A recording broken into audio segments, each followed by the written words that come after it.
Touch my blood.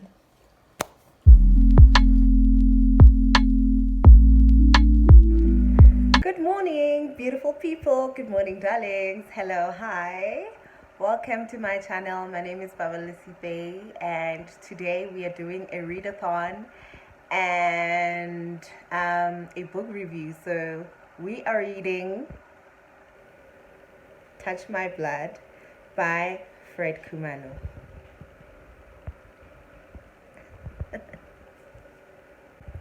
Let me tell you a bit about why I chose this book. I saw the title and I immediately thought of my aunt.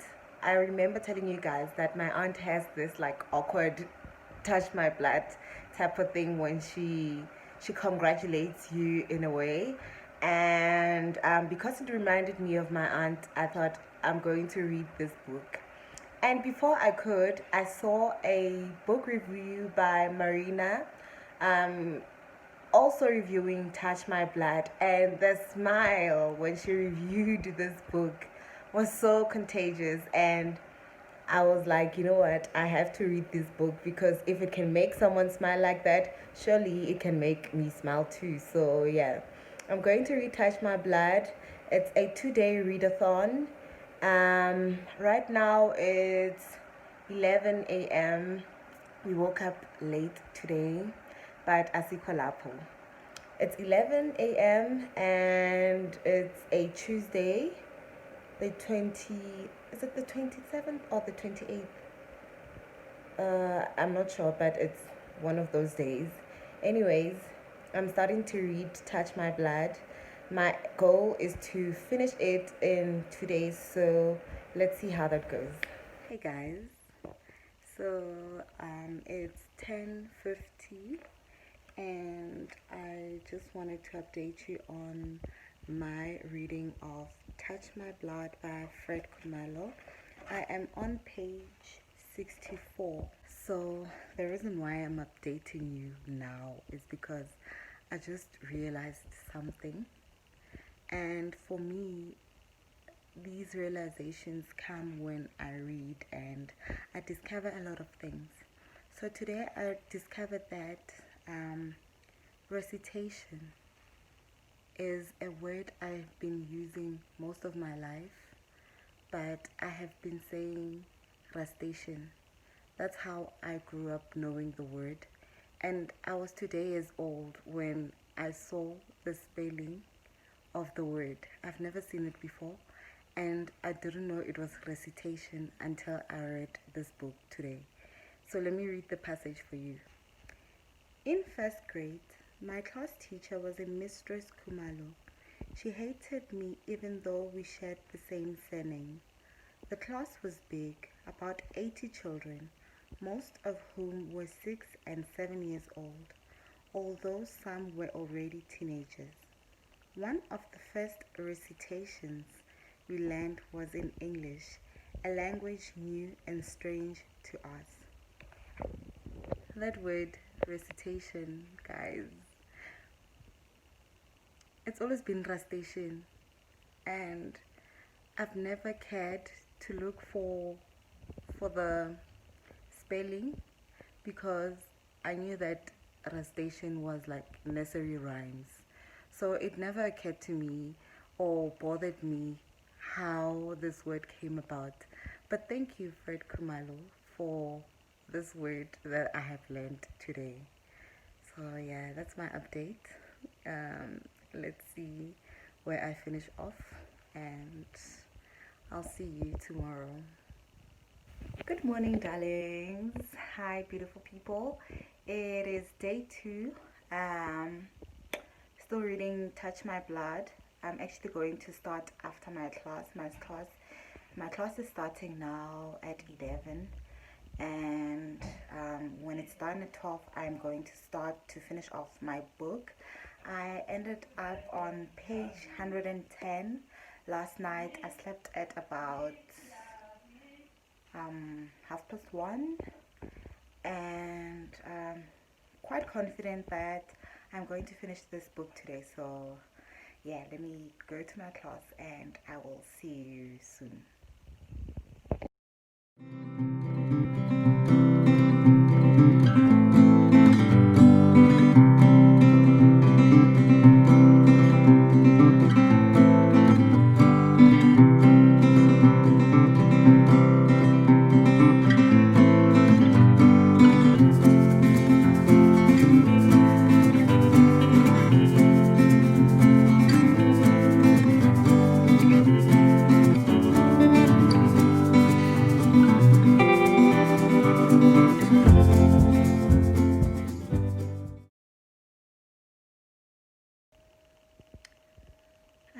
finished reading Touch My Blood. It's 1:30 and I feel so proud of myself to have pushed myself to finish this book in 2 days. It's an amazing feeling. It's an amazing feeling.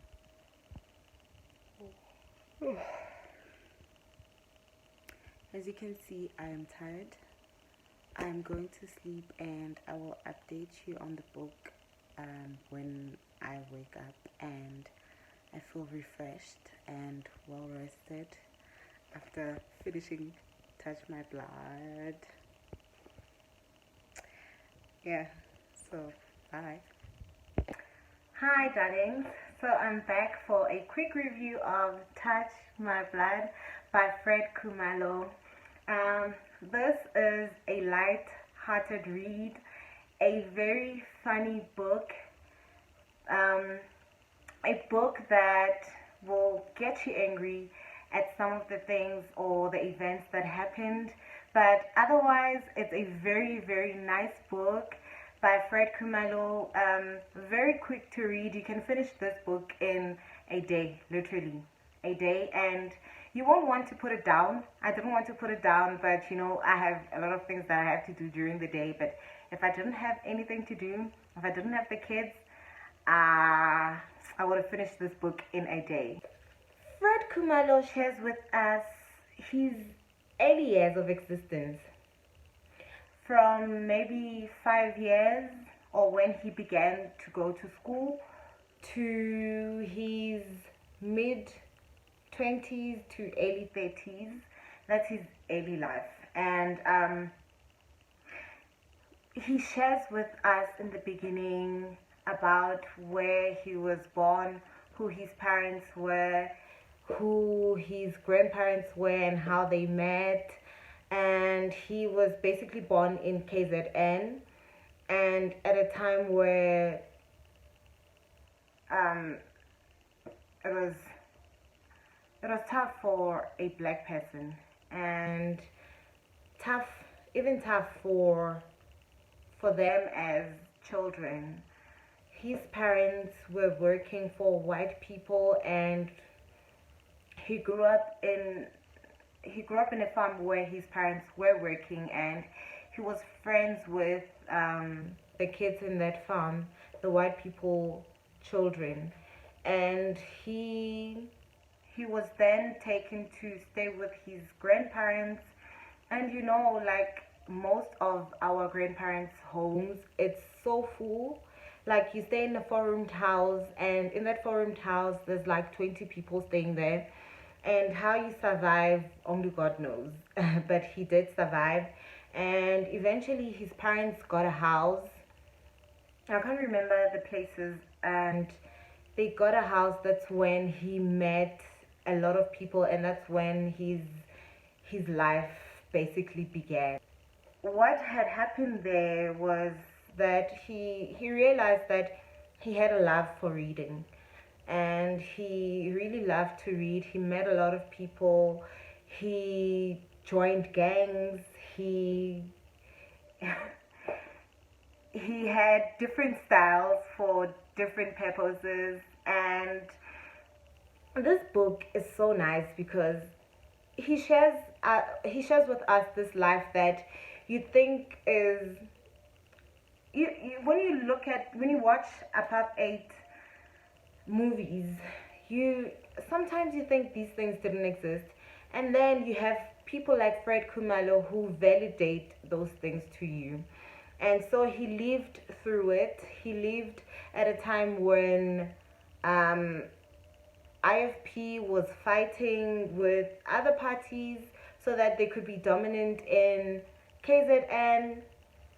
And Khumalo, when he finished his matric, he was very clever, very intelligent, and they suggested that he go to medical school, but I don't know what happened there. I can't remember. Oh my gosh. But anyways, he studied journalism. and he became a very good journalist, but he got into a lot of trouble for being a journalist, and some of these people, especially the IFP people, thought that he was like an informant. So he really got into trouble, and he almost died a couple of times. The way he shares those stories, it's so unbelievable. It's like a fiction. It's Joe. When you read his stories, you realize that, God exists, because how do you survive death when it's just on your face like that? I loved it towards the end when he shared stories about different political parties fighting against one another. But the irony is they were fighting towards the same cause, but they were fighting with one another. Like, why don't you fight the system that is blocking us from getting this freedom? But then again, people get greedy and people want power to themselves.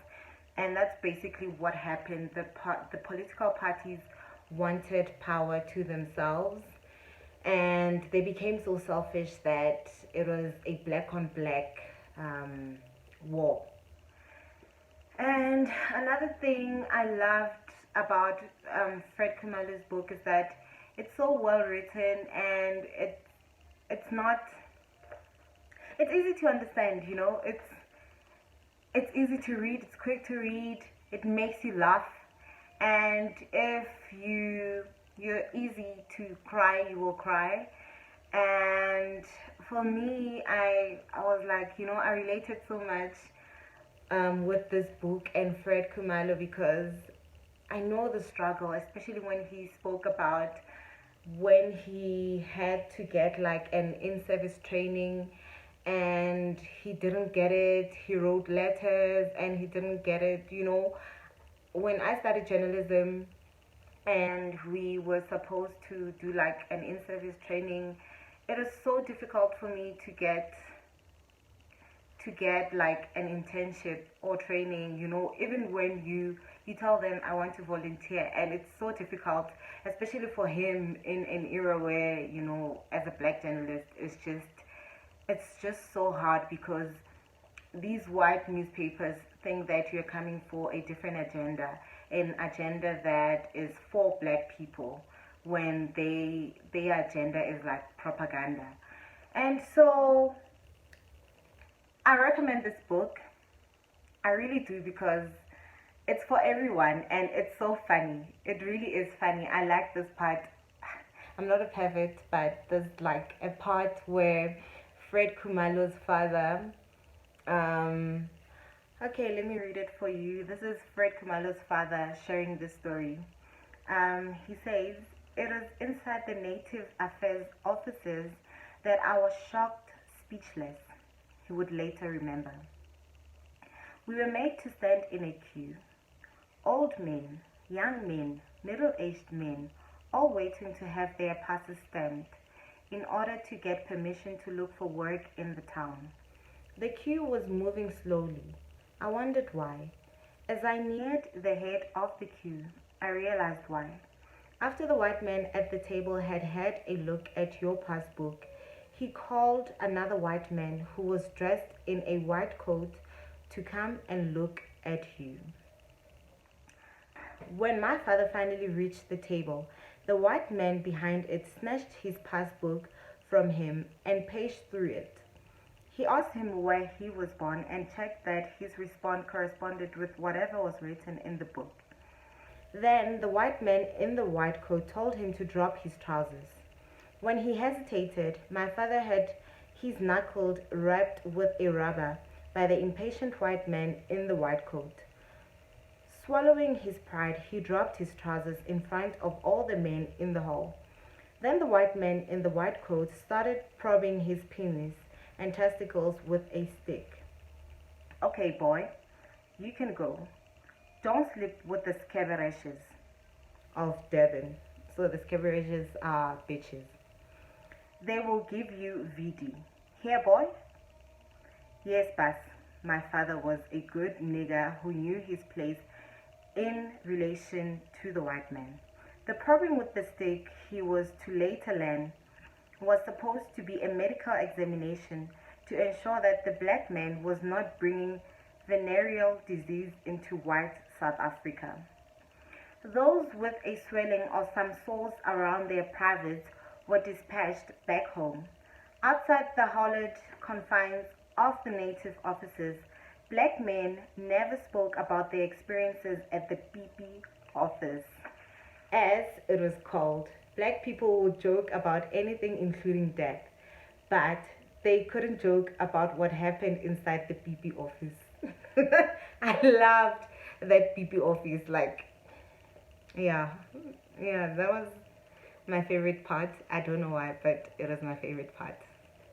So, guys, I honestly love this book. I really recommend it to you. Take your time, buy it, read it, and share with us your thoughts about it. I appreciate people like Fred Khumalo who tell their stories, their sad stories, in a very humorous way. It doesn't get you that angry, but it makes you laugh even at your experiences in life, and it just teaches you that sometimes these things that happen to us happen for a reason, and sometimes we just have to laugh them off because they happen, we experience them, and hopefully they won't change us to being bad people, but rather better people. So I'm going to leave you guys here. Thank you for watching this video. I truly appreciate it.